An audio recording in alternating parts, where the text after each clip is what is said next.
Alhamdulillahirabbil alamin wassalatu wassalamu ala asyrofil anbiya'i wal mursalin wa ala alihi washabbihi ajma'in. Puji syukur kita panjatkan kehadirat Allah Subhanahu wa taala yang masih memberikan kekuatan, kesempatan dan kemampuan kita menjalankan ibadah puasa pada bulan Ramadan ini. Mudah-mudahan kita semua senantiasa diberikan kekuatan dan tentunya akan menjadikan kita orang yang bertakwa. Salawat dan salam semoga senantiasa tercurah pada Rasulullah Sallallahu Alaihi Wasallam. Wabil khusus materi ini tujuan kita agar pengelolaan zakat kita di setiap masjid akan lebih optimal lagi, lebih berdaya guna lagi untuk kesejahteraan umat. Mari bersama-sama kita semua kita dengarkan penyampaian materi yang disampaikan oleh yang terhormat Ustaz Sulaiman Sarjana Pendidikan Madrasah. Bismillahirrahmanirrahim. Assalamualaikum warahmatullahi wabarakatuh. Bismillah, alhamdulillah, la haula wa la quwwata illa billahil aliyyil azim. A'udzu billahi minasyaitonir rajim. Bismillahirrahmanirrahim. Ya ayyuhalladzina amanu kutiba 'alaikumus shiyam kama kutiba 'alal ladzina min qablikum la'allakum tattaqun. Shadaqallahul azim. Yang kami hormati Ketua Takmir Masjid Baitur Rahman Cambai beserta pengurus takmir yang lainnya, yang kami hormati Kadhi Kota Prabu Muli Ustaz Muhammad Mufid MPDI serta pengurus-pengurusnya, yang kami hormati Ketua PD DMI Kota Prabu Muli Ustaz Haji Ismail Hasan atau yang mewakili, yang kami hormati Ketua DPD DKPRRI Kota Prabu Muli Ustaz Erwin Firmanza STMSI, yang kami hormati Ketua Umum UVZ Islamul Ummah Prabu Muli Ustaz Darul Arkom SHI MPD, yang kami hormati dan kami muliakan Ketua Basnas Prabu Muli Bapak Haji Najuddin. Mengajari tidak bermaksud menggurui, tapi sini kita lebih sering kenal terhadap kami ini ustaz-ustaz semua ya. Kami jadi grogi juga sendiri. Dan ustaz semua ya, oleh karenanya kita sama-sama kami akan lebih menyampaikan bagaimana konteks ya lembaga zakat di dalam mengelola dana zakat itu sendiri nantinya. Semoga semua nikmat-nikmat yang Allah limpahkan kepada kita senantiasa menjadikan kita untuk meningkatkan kualitas dan kuantitas iman dan takwa kita kepada Allah Subhanahu wa taala. Salam dan salam tercurah kepada diri kita Nabi Muhammad sallallahu alaihi wasallam. Semoga dari akhirat kelak kita mendapat syafaat beliau yang Allahumma amin. Bapak-bapak yang kami hormati, izin ta'aruf sebentar. Tadi saksi sudah menyampaikan kalau jarak mungkin Palembang Fardu tidak terlalu jauh lagi. Sekarang alhamdulillah jalan sudah bagus dan tadi berangkat pada subuh tadi ya. Memang sengaja biar santai dan sini bisa jam salat duha di masjid sampai ini. Yang kedua, tadi apa disampaikan kita ini merupakan kajian ya yang diadakan secara berjamaah ya, oleh panitia. Mengucapkan terima kasih atas terselenggaranya kegiatan ini dan kami diundang dalam acara ini sebuah kehormatan bagi kami. Semoga apa yang kita lakukan hari ini semata-mata mengharap ridha Allah Subhanahu wa taala. Di awal bulan Februari kemarin, bahkan di akhir Januari ya 2023 itu, dari Kementerian Agama Republik Indonesia itu ada menginformasikan 108 UPZ secara nasional yang mengumpulkan dana zakat tetapi belum mendaftarkan secara administrasi atau mendapatkan SK dari Kementerian Agama. Mungkin kalau kita update di medsos, mungkin itu kalau di Palembang agak viral kemarin itu karena dari kanal medianya, IG-nya Kementerian Agama Sosial itu dinaikkan ya nama-nama UPZ atau lembaga yang mengoptimalkan dana siswa tetapi belum tertib secara administrasi. Karena kita sekarang Kementerian Agama 5 tahun kita diperbarui, jadi kita 5 tahun terus kita perbarui baru kita bisa melakukan aktivitas. Nah, jadi ada izinnya. Nah, jadi masjid misalkan melakukan aktivitas kurban zakat ya sebenarnya harus mendaftarkan dulu, nah, baru bisa melakukan aktivitas kurban zakat. Tapi faktanya di kampung saya misalnya di Air Hitam itu ya masjid melakukan semua penghimpunan dan pengurusnya menyatakan kami ambil katanya. Nah seharusnya kan itu belum dikategorikan ambil, maaf, panitia ya, karena kalau ambil itu dia ada SK-nya. Nah Bapak Ibu, latar belakang kemitraan ini kami sebenarnya mengambil dari informasi dari Basnas 2019 ini. Kita secara nasional dirangkum kemarin itu sampaikan ya, penghimpunan zakat itu ya dari 2017 sampai dengan 2024 itu alhamdulillah secara ininya terus meningkat. Ya artinya kesadaran masyarakat tentang kewajiban zakat ya terus meningkat. Karena zakat ini kan fondasinya Islam dalam masuk dalam rukunnya Islam. Islam syahadat, sholat, puasa, baru zakat, naik haji yang kelima. Artinya ya zakat ini pasti berkaitan dengan sholat. Sholat beriringan dengan zakat, makanya ya bagi orang yang sudah memenuhi syarat maka zakat ini wajib dikeluarkan. Nah makanya tugas amil ini ya mengambil sesuai dengan ayat Al-Qur'an 103 musbin amwalihim sholat. Jadi ambillah sebagian zakat dari harta mereka. Nah tugas amil ini mulia sebenarnya.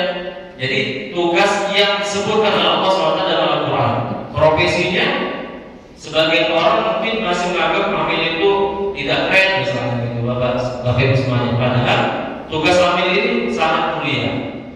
Dia menjalankan tugas yang mulia ini untuk menjadi jembatan bagi masyarakat atau muzaki yang akan menunaikan zakatnya. Nah, dalam kesempatan ini Bapak Ibu yang kami hormati, dari kumpulan dana zakat ini setiap tahun terus meningkat, artinya tidak lepas dari kesadaran masyarakat tentang zakat itu sendiri. Ya sama halnya, kenapa orang bayar pajak itu lebih banyak? Ya karena dari pihak pajak itu terus melakukan edukasi kan gitu ya. Nah zakat ini makanya komponennya adalah kesadaran kita untuk melakukan pembayaran zakat. Ada beberapa hal faktor yang belum orang melakukan pembayaran zakat. Pertama biasanya memang dia belum tahu. Kan zakat itu kan ada nisab dan haulnya. Jadi ada dua ketentuan. Nisab itu adalah besar ketentuan yang harus dikeluarkan zakatnya. Kalau haul itu waktu 1 tahun harus dikeluarkan. Nah itu merupakan literasi kita ya dalam memahami tentang zakat itu. Nah Bapak Ibu semuanya,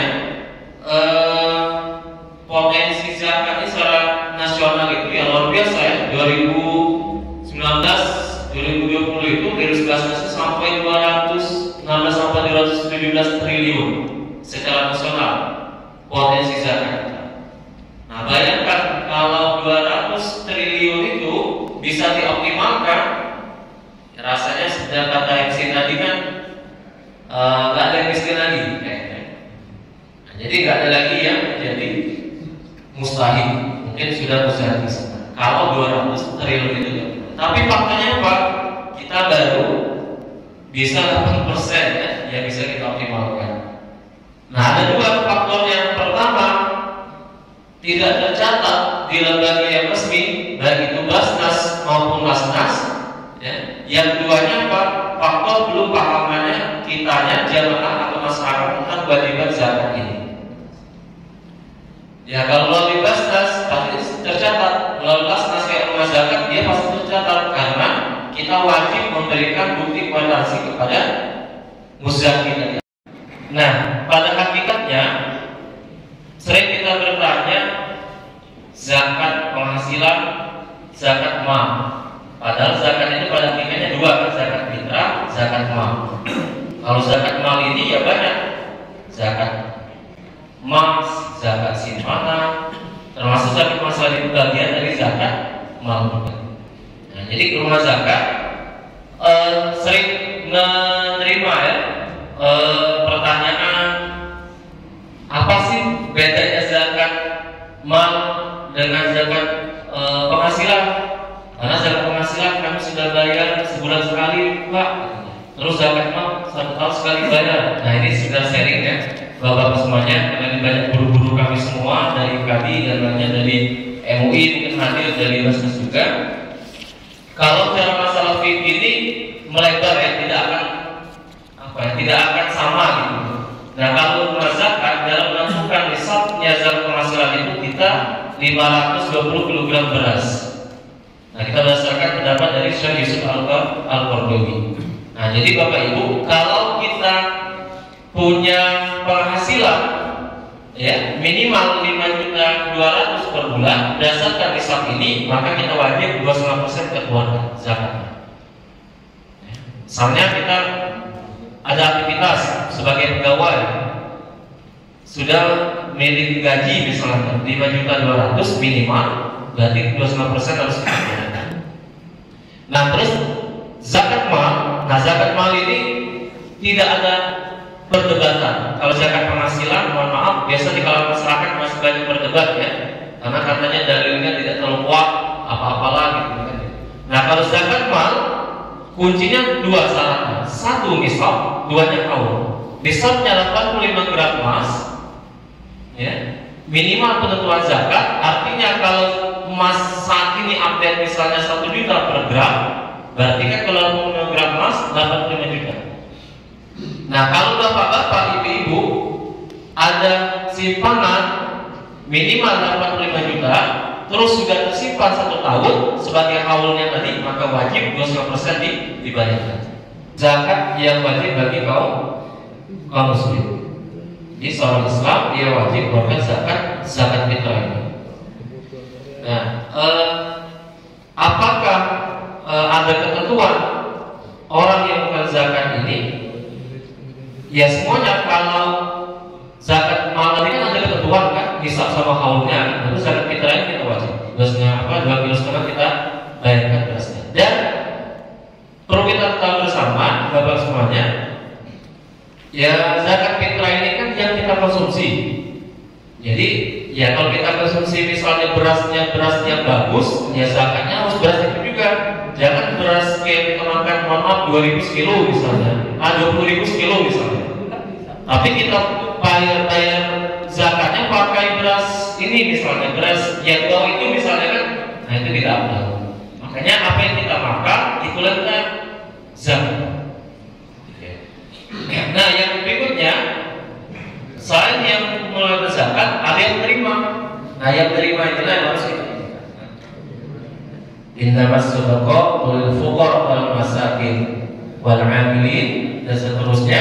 Jadi ada fakir, ada miskin. Akhirnya untuk pendidikan, yang kedua untuk program kesehatan, yang ketiga untuk program ekonomi, yang keempat untuk program sosial keagamaan dan lingkungan. Nah, kenapa kita kelola sedemikian mungkin agar harapannya dari zakat ini bisa dioptimalkan? Harapannya kita berubah dari mustahik menjadi muzaki atau berdaya. Assalamualaikum, mohon maaf jika ada kata tidak berkenan, kepada Allah kami mohon ampun. Jika ada sharing-sharing badan presentasi ini mungkin kita bisa sharing nantinya bagaimana tentang zakat ini ya. Terima kasih atas perhatiannya. Sekali lagi mohon keikhlasannya jika ada kata-kata kami tidak berkenan. Dari awal yang kami sampaikan tidak ada maksud ingin menggurui. Ini salam rahmat kami kepada bapak ibu semuanya, kepada guru-guru kami semua, orang-orang tua kami semua. Semoga ini menjadi dicatat Allah SWT sebagai majelis ilmu yang kita bersama. Terima kasih. Mohon maaf atas segala kekurangannya. Kepada Allah kami beristighfar dan mohon ampun. Astagfirullahaladzim. Assalamualaikum warahmatullahi wabarakatuh.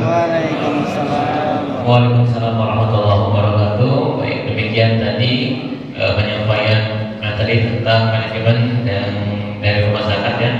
Pertanyaannya yang pertama,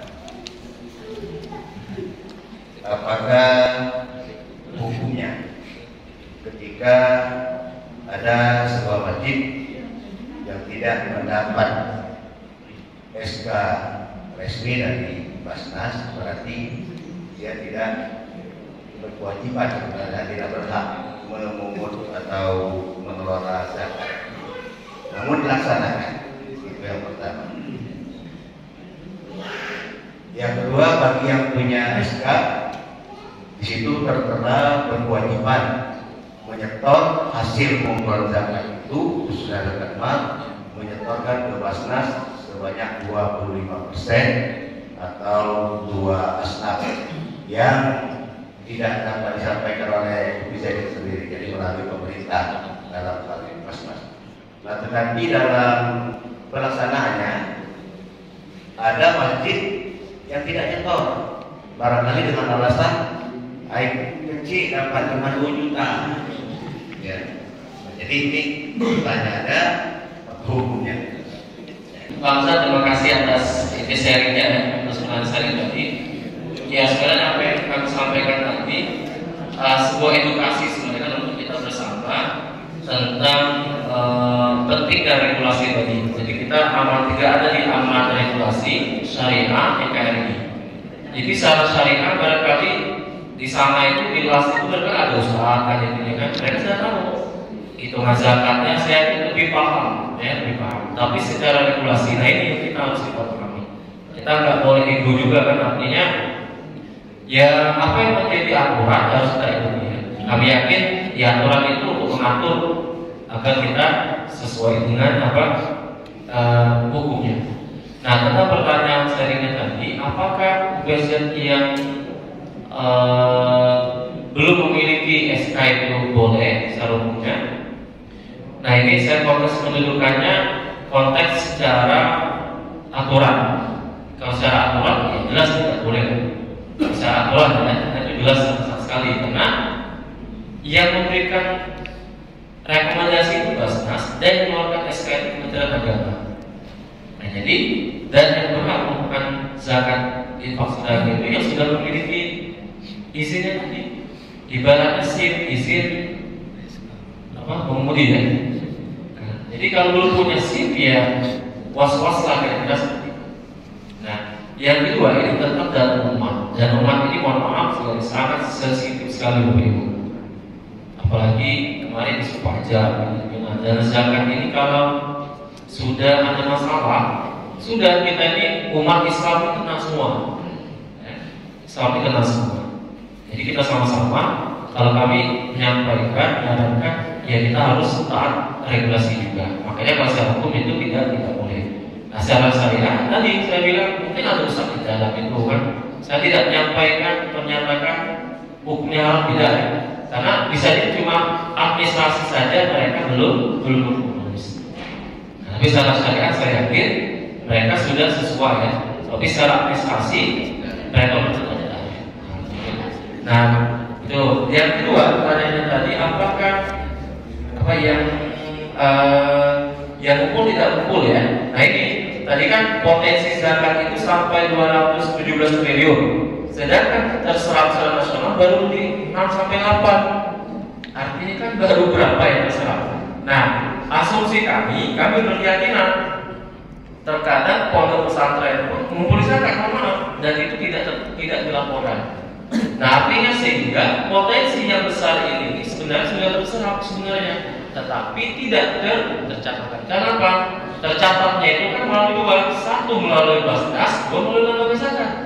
Kalau dua-duanya tidak terdaftar, ya tidak akan terpenuhi pencatatannya tadi. Baik, bukan pertanyaan, tapi mungkin saran. Tadi disampaikan potensi zakat di Indonesia itu banyak sampai bertriliun-triliun. Diberikan hukum banyak. Mungkin salah satu penyebabnya tadi para kepala keluarga kurang memahami tentang organisasi, bagaimana dia kewajiban zakat.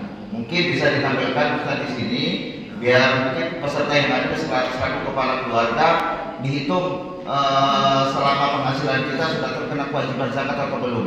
Kalau tadi kan dikalkulasikan kalau zakat orang sudah terkena zakat mal kalau sudah mencapai 80 senilai dengan 85 gram emas. Kalau emas 1 gram rata-rata 1 juta, berarti 1 tahun 85 juta. Berarti kalau dibagi 12 bulan, gaji orang rata-rata 7 juta. Sudah terkena kewajiban zakat. Nah, ini mungkin barangkali yang perlu disampaikan kepada peserta, atau mungkin bisa di-share aplikasi atau tabel. Jadi seandainya misalkan gaji kita 7 juta itu sudah masuk kategori zakat atau belum. Kemudian nanti kalau membayar zakat kita mana? Nah, kadang kita apa di masjid atau boleh di secara personal atau pribadi atau melalui rumah zakat. Jadi itu Ustaz. Jadi kita pulang balik ke rumah, ya kita ada gambaran, oh aku ini sudah kewajiban zakat. Rupa-rupanya aku selama ini tidak pernah zakat mal. Gaji aku 9, habis tanggal 9, sama saja. Terima kasih. Assalamualaikum warahmatullahi wabarakatuh. Waalaikumsalam.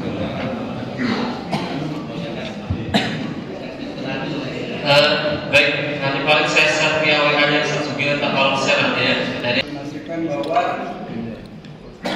sudah menerima selebaran dari Basnas tentang penetapan besaran zakat fitrah dan nisab zakat mal untuk tahun 1444 Hijriah. Sekedar penjelasan tambahan, sebenarnya dalam selebaran sudah cukup jelas. Tapi biasanya kan setiap tahun ada sosialisasi pada bulan Ramadan. Tahun ini tidak, karena masa terakhir ini. Nah, tapi di Basnas sudah menetapkan berdasarkan rapat terakhir bersama MUI, bersama DMI, bersama Kemenang, bersama NU, bersama Muhammadiyah menetapkan besaran zakat fitrah. Pembayarannya minimal, ada kata minimal 2,5 kilogram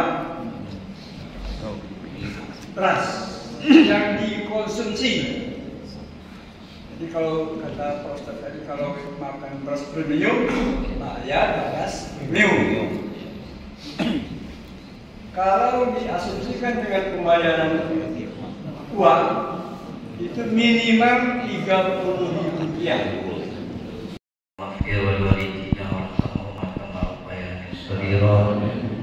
Muslimin wal muslimat wal mu'minina wal mu'minat wal ustazina wal ulil amrina bi rahmatika ya arhamar rahimin. Allahumma innaka 'afuwun karim tuhibbul 'afwa fa'fu 'anna ya karim. Allahumma ya Allah, hari ini kami meminta ilmu ya Allah, nak berzakat dan infak dan sedekah. Ya Allah, bukakanlah pintu hati kami dan bukakanlah pintu hati masyarakat kami untuk menzakatkan, menginfakkan dan mensedekahkannya sesuai dengan tuntunan-Mu ya Allah. Berikanlah kami hidayah ya Allah, menyebarluaskan ilmu ini kepada masyarakat sehingga tercapai kehidupan yang damai dan sejahtera pada keluarga warahmatullahi. Rabbana hab lana min azwajina wa dzurriyyatina qurrata a'yun waj'alna lil muttaqina imama. Rabbana atina fid dunya hasanah wa fil akhirati hasanah wa qina azabannar. Sallallahu sayyidina Muhammadin nabi ummi wa ala alihi washabihi wasallam. Alhamdulillahirabbil alamin. Taqabbalallahu minna.